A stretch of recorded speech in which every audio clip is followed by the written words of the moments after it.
जय श्री कृष्ण। प्रिय दर्शकों, प्रलय काल में सारी सृष्टि परमात्मा के अंदर लीन हो जाती है और कोटि सूर्य तुल्य प्रभाशाली समस्त विश्व ब्रह्मांड का आदि कारण एक अविनश्वर ज्योतिपुंज ही अवशेष रहता है।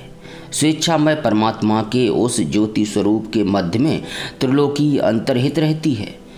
उस त्रिलोकी के ऊपर ईश्वर के ही समान अविनश्वर गोलोक धाम अवस्थित है। उस गोलोक के अभ्यंतर में एक परम आनंद जनक एवं परम आनंद स्वरूप ज्योति विकसित रहती है। योगी जन योग मार्ग में आरूढ़ होकर ज्ञान चक्षु के द्वारा उसी ज्योति का ध्यान करते हैं। उस निराकार परात्पर ज्योति के अंतराल में अत्यंत रमणीय नवजलधर श्याम कलेवर कमल लोचन सरदिंदु सुंदर मुखारविंद युक्त कोटि कंदर्प लावण्य मुरली मनोहर पीत वसनधारी मंद स्मित वदन भक्तवत्सल रत्नाभरण भूषित केसर कस्तूरी एवं चंदन आदि का लेप किए हुए श्रीवत्सांकित वक्ष स्थल कौस्तुभ मणिरंजित किरीट मुकुट शोभित वनमाला विभूषित साक्षात पर ब्रह्म स्वरूप भगवान श्याम सुंदर नित्य विराजमान रहते हैं।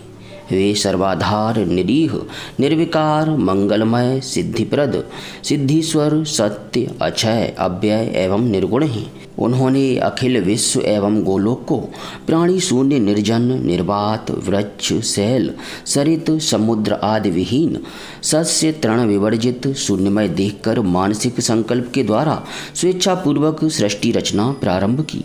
उसी समय उनके दक्षिण पार्श्व में श्याम कलेवर तरुण वयस्क पीत वसन वनमालाधारी चतुर्भुज शंख चक्र गदा पद्य धारण किए साक्षात नारायण आविर्भूत हुए।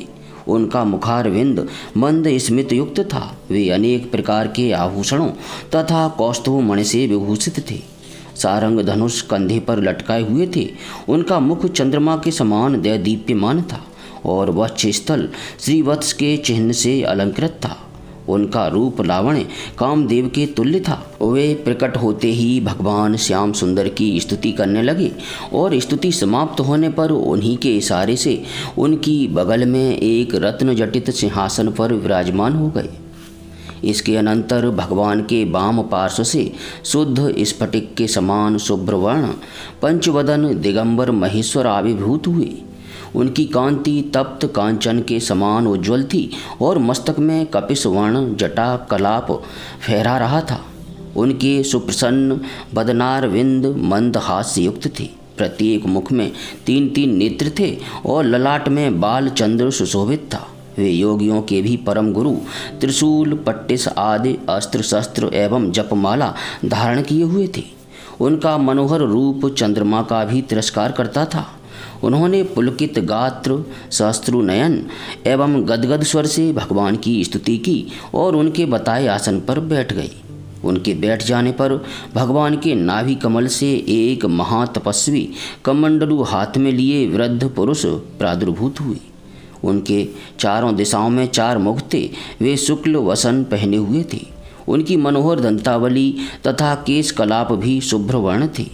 इनका नाम था ब्रह्मा। ये भी भगवान की स्तुति कर अपने स्थान पर बैठ गए।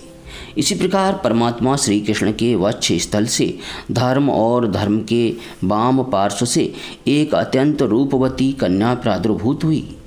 मुखारविंद से वीणा पुस्तक धारिणी शुक्ल वर्णा अत्यंत सौंदर्यशालिनी सकल विद्याओं तथा कलाओं की जननी शुद्ध सत्व स्वरूपा वागधिष्ठात्री कवियों की एवं विद्वानों की आराध्य देवी भगवती सरस्वती प्रकट हुई। भगवान के मन प्रदेश से रत्न अलंकार भूषिता गौरवर्णा स्मेर मुखी नवयौवना पीत वसना सकल ऐश्वर्य की अधिष्ठात्री देवी महालक्ष्मी प्रकट हुई और बुद्धि से सकल जगत की अधिष्ठात्री परमेश्वरी मूल प्रकृति प्रादुर्भूत हुई। उनका वर्ण तप्त कंचन के सदृश एवं कांति कोटि सूर्य के समान थी। उनके 100 भुजाएं थीं। वे रक्त वर्ण के वस्त्र पहने हुई थीं। वे क्षुधा तृषा निद्रा तृष्णा दया श्रद्धा एवं क्षमा आदि सारे गुणों की अधिष्ठात्री थीं और दुर्गा नाम से प्रसिद्ध हुई। यही परमात्मा की शक्ति एवं जगत जननी है। हाथ में त्रिशूल, शक्ति, सारंग, धनुष, खड्ग, शंख, चक्र, गदा, पद्य, अक्षमाला, कमंडलु, वज्र, अंकुश, पाश, भुसुंड, दंड, तोमर, नारायणास्त्र, ब्रह्मास्त्र, रौद्रास्त्र, पशुपतास्त्र, पार्जन्यास्त्र, गांधर्वास्त्र एवं वाणास्त्र धारण किए रहती हैं। भगवान की रचना के अग्रभाग से विशुद्ध स्फटिक के समान उज्ज्वल कांति, श्वेत वसना, सर्वालंकार विभूषिता, जपमाला धारणी सावित्री देवी प्रकट हुई। इसके अनंतर भगवान के मन से मनमत की उत्पत्ति हुई और मनमत के वाम पार्श्व से अनुपम रूप लावण्यमती रति प्रकट हुई। इसी प्रकार अग्नि, जल, वायु आदि देवता तथा उनकी स्त्रियां प्रकट हुईं। फिर अखिल विश्व के आधार विराट पुरुष उत्पन्न हुए, जिनके एक एक रोमकूप में एक एक ब्रह्मांड अवस्थित है। उन्हीं की महाविष्णु संज्ञा है।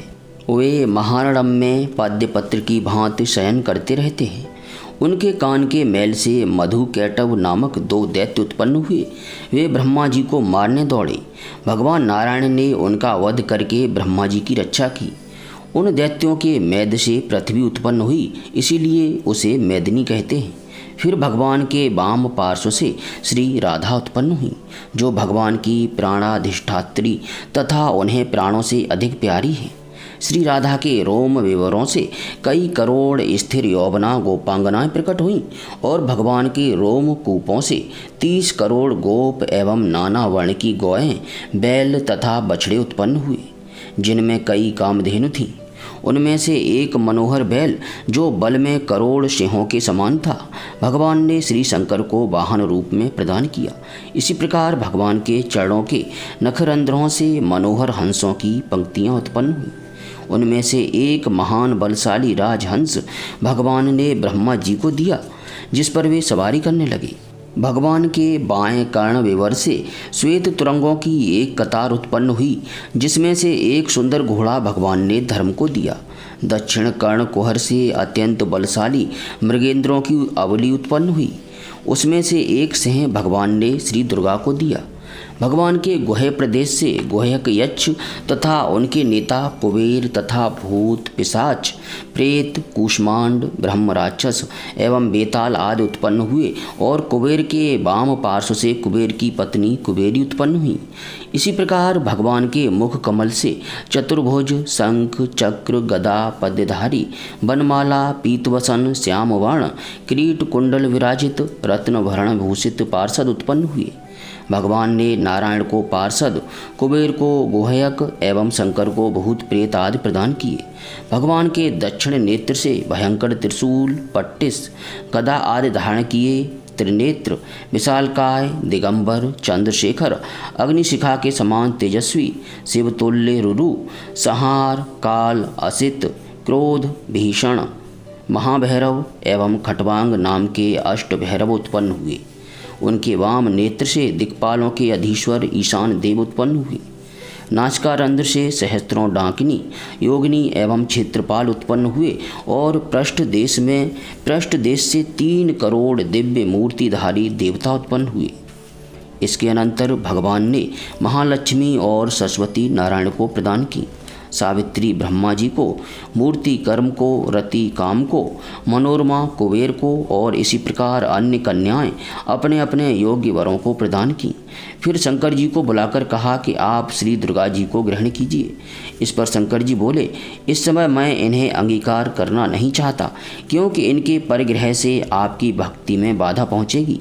आप अपने भक्तों को इच्छित वर देने वाले हैं और मुझे तो आपकी भक्ति के अतिरिक्त और कोई वस्तु सुहाती ही नहीं। इसलिए आप कृपा करके मुझे अपनी नवधा भक्ति प्रदान कीजिए। आपके नाम जप और पाद सेवन से मेरी तृप्ति ही नहीं होती। मैं तो सोते और जागते सदा आपके नाम की ही रटन लगाए रहता हूँ। भोग की ओर मेरी वृत्ति ही नहीं जाती। मैं तो समझता हूँ कि अणिमा आदि अष्टादश सिद्धियाँ, सालोक्य, सारिष्टि, सायुज्य, सामीप्य, साम्य एवं सारूप्य, ये 6 प्रकार की मुक्तियाँ योग, तप, दान, व्रत, यश, कीर्ति, ब्रह्मवर्चस, सत्य, धर्म, उपवास, तीर्थयात्रा, पुण्यशाला, वगाहन, अन्य देवताओं का पूजन, देवालयों का दर्शन, सप्तद्वीपा, मेदिनी की प्रदक्षिणा, समुद्र स्नान, स्वर्ग सुख, यहाँ तक कि ब्रह्मा, रुद्र एवं विष्णु का परम पद अथवा इससे भी परे जो कोई अनिर्वचनीय सुख हो, वे सब आपकी भक्ति की 16वीं कला के तुल्य भी नहीं है। शंकर के इन भक्ति भाव से भरे हुए वचनों को सुनकर भगवान परम प्रसन्न हुए और कहने लगे, हे सर्वेश, आप 100 करोड़ कल्प पर्यंत मेरी अहर्निश सेवा कीजिए। आप तपस्वियों, सिद्धों, योगियों, ज्ञानियों, देवताओं तथा वैष्णवों में श्रेष्ठ हैं। आपको मैं अमर, मृत्युंजय एवं सर्वज्ञ बनाता हूँ। आप असंख्य ब्रह्माओं का पतन देखेंगे। आज से आप अपने को ज्ञान, तेज, वय, पराक्रम, यश एवं प्रताप में मेरे ही तुल्य समझिए। आप मुझे प्राणों से भी अधिक प्यारे एवं मेरे परम भक्त हैं। आपसे बढ़कर मुझे और कोई प्रिय नहीं है। अधिक क्या, आप मेरे आत्मस्वरूप हैं। जो अज्ञानी मूर्ख आपकी निंदा करते हैं, वे पापी जब तक चंद्र और सूर्य हैं तब तक काल पास में बंधे हुए घोर दुख भोगते रहेंगे। 100 करोड़ वर्ष बीत जाने पर आप शिवा को अंगीकार कर लेना, जिससे मेरे वचन का उल्लंघन न हो और आपके वचन का भी पालन हो जाए, क्योंकि आपने यही कहा है कि मैं इन्हें अभी ग्रहण नहीं करूँगा। आप केवल तपस्वी ही नहीं हैं, आप तो मेरे ही समान महान ईश्वर हैं। इसलिए आपको मेरे अनुरोध से इस साध्वी को अवश्य अंगीकार करना होगा। जो पुरुष किसी तीर्थ स्थान में संयम पूर्वक पवित्र एवं जितेंद्रिय रहकर तीर्थ की मृत्तिका से आपका लिंग बनाकर पंचोपचार से आपका सहस्त्रबार पूजन करेगा, वह अनेकों कल्प पर्यंत मेरे साथ गोलोक में आनंद उपभोग करेगा। और जो विधि पूर्वक 1,00,000 बार पूजा करेगा, वह कभी गोलोक से भ्रष्ट नहीं होगा तथा मेरे और आपके समान हो जाएगा। जो मिट्टी, भस्म, गोबर अथवा बालका का लिंग बनाकर एक बार भी किसी तीर्थ में उसकी पूजा करेगा, वह 10,000 कल्प तक स्वर्ग में वास करेगा। शिवलिंग का अर्चन करने से मनुष्य को संतान, पृथ्वी, विद्या, पुत्र, धन, ज्ञान एवं मुक्ति तक की प्राप्ति होती है और वह साधु बन जाता है। जिस स्थान पर शिवलिंग का पूजन होता है, वह लोक दृष्टि में तीर्थ न होने पर भी वास्तव में तीर्थ ही है। उस स्थान पर मरा हुआ पुरुष, चाहे वह पापी ही क्यों न हो, शिवलोक को प्राप्त होता है। जो पुरुष महादेव महादेव महादेव इस प्रकार कहता है, मैं उस नाम श्रवण के लोभ से व्यग्र होकर उस पुरुष के पीछे चला करता हूँ। वह करोड़ जन्मों के पापों से मुक्त होकर मुक्ति को प्राप्त होता है। जो शिव इस शब्द का उच्चारण करके प्राण त्याग करता है, वह करोड़ जन्मों के पापों से मुक्त होकर मुक्ति को प्राप्त होता है। शिव शब्द का अर्थ कल्याण है और कल्याण शब्द मुक्ति का वाचक है। मुक्ति शंकर से प्राप्त होती है, इसलिए इन्हें शिव कहते हैं। धन और बांधवों से वियोग होने के कारण जो शोक सागर में डूब जाता है, शिव शब्द के उच्चारण मात्र से उसे सारे मंगलों की प्राप्ति होती है। से का अर्थ है पाप नाशक और वह कहते हैं मुक्तिदाता को। पाप नाशक एवं मुक्तिप्रद होने के कारण ही महादेव शिव कहलाते हैं। जिसकी जिह्वा पर शिव यह मंगलमय नाम रहता है, उसके करोड़ जन्मों के पाप निश्चय ही नष्ट हो जाते हैं। इसके अनंतर भगवान दुर्गा से बोले कि तुम अभी कुछ समय तक मेरे पास गोलोक में रहो। समय आने पर तुम्हें कल्याणदायक एवं कल्याण रूप शिव अंगीकार करेंगे।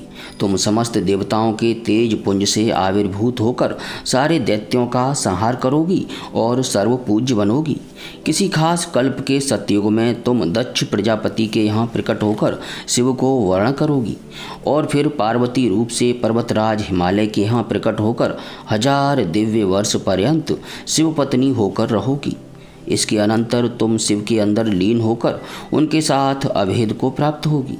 तुम्हारी सब काल में तथा गांव-गांव और नगर-नगर में पूजा होगी।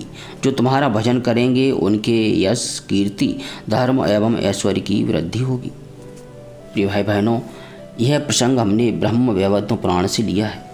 यह आपको कैसा लगा, इसके बारे में कमेंट करके अवश्य बताइएगा और अब किसी प्रकार की त्रुटि के लिए क्षमा चाहते हुए आपसे विनती करते हैं कि भगवान के गदा, शंख, चक्र एवं पद्मधारी चतुर्भुज स्वरूप का स्मरण करते हुए सच्चे हृदय से बोलिए हरे कृष्ण कृष्ण कृष्ण हरे हरे, हरे राम राम राम हरे हरे।